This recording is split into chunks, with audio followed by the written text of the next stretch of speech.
Hi, y'all. I'm Rob from the Mini Guitar Society, and I think it's time I told you the whole story. Well, at least the abridged version of the story, because we don't have Lord of the Rings kind of time. It started off in a nursing home where I was working as a chaplain. This player came in, professional guy, and he basically retired. And in my conversation with him during the intake, he was talking about his guitar. Dove. Do I need to say more? And I asked him if he still played, and he said no, because his hands, he'd lost the ability to play. And I asked him if he wanted to borrow one of the guitars that I had in my closet in my office. He said no, I don't play anymore. His hands. Well, I don't know why, but I had a little travel guitar, and I took it in and I gave it to him. And the next morning when I came in, I was talking to the nurse. Apparently, he just kind of put it across his chest and started noodling like we do whenever we're holding a guitar. And the next thing the nurse knew, it was the next morning. He was asleep and he still had it clutched to his chest. He was still there when I left. I decided to let him keep the guitar for obvious reasons. Well, a few years later, I'm a widower, twice divorced, and I'm treating my body like an amusement park. You know, random chaos combined with incredibly bad food and a ton of soda.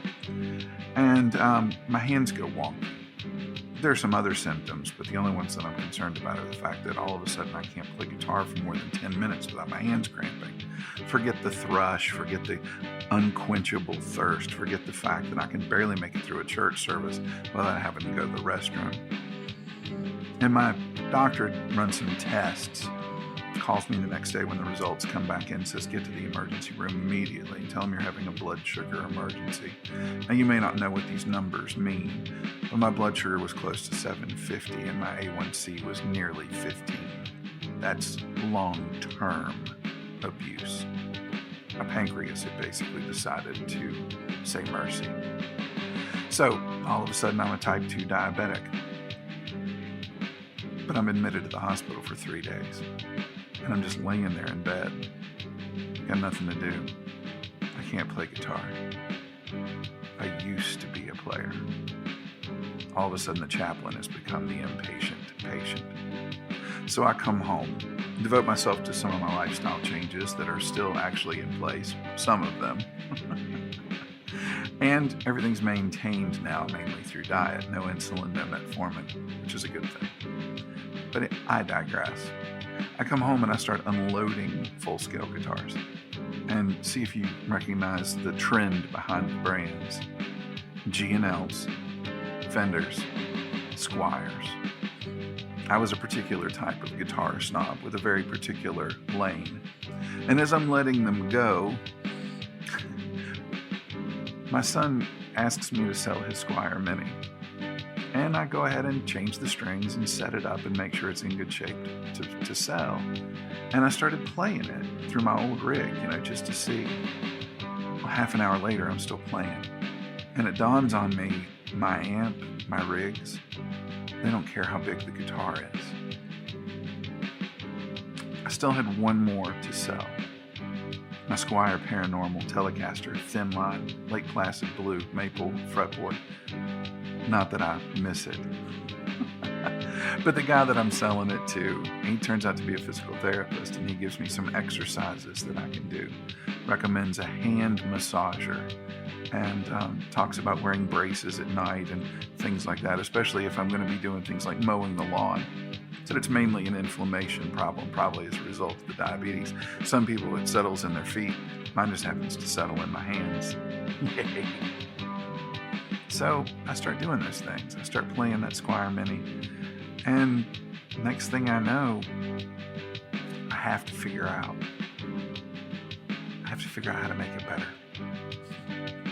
I was 4 Squiers deep before I discovered the Epiphone Power Player Les Paul, and that opened the door, or the floodgate, so to speak. And that's when I became obsessed with finding out what is the best Mini on the market, what's the best Mini I can get my hands on, and what modifications can I do to that Mini to make it even better. And then I started to wonder if there were other people out there like me that were having problems with their hands, having problems playing, and if they might benefit from knowing about these things. Not just that there are all these different types of minis out there, but what you can do with them, what you can play with them, and most importantly, the fact that the amps really don't care how big the guitar is. And all those thoughts kind of came together and combined to create the curation and modification of the Miniverse, to have me piece together old equipment and pick up some new equipment to form Paisley's Parked Studio, named after my dog that comes in and sleeps in here most of the time. And also saw the creation of the Mini Guitar Society and our online presence.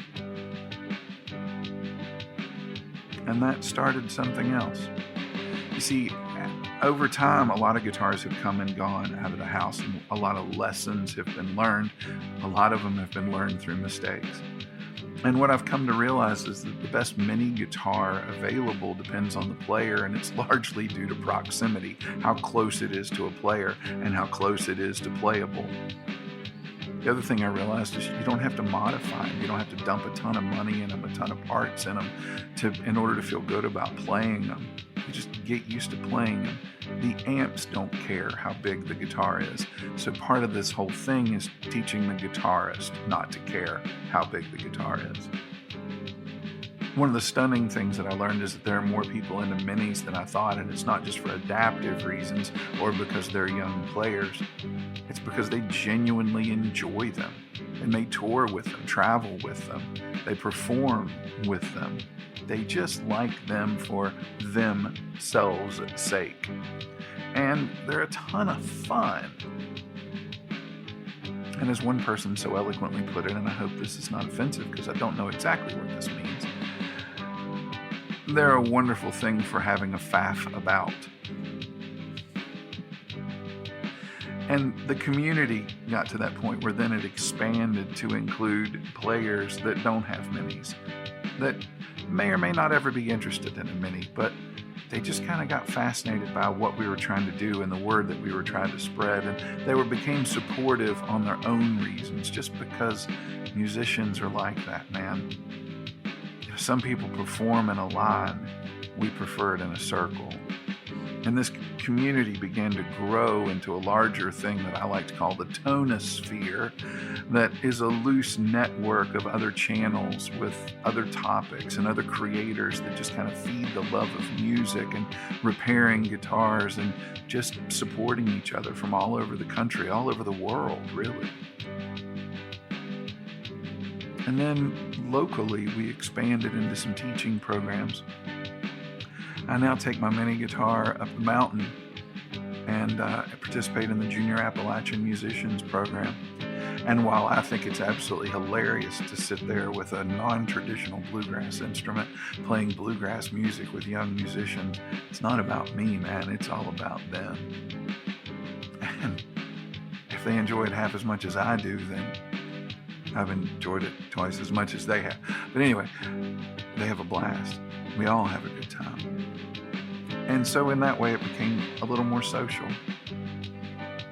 And that grew into participation in local ukulele societies, being a part of that socialization and hanging out, playing music, whether you know the song, whether you don't know the song, whether you like the song, whether you don't like the song. Everybody picks a song, everybody sings along, and it's just an absolutely wonderful time. And you know, the interesting thing is the people that are sitting in the coffee shops and sitting in the other places, they don't care how big those little ukuleles are, only that they can sing along. And we've been able to accomplish that in a relatively short period of time as far as things go, as far as the Miniverse is concerned. And the main characteristic of it is that we've done it all while you're being you, and I'm just trying to be me.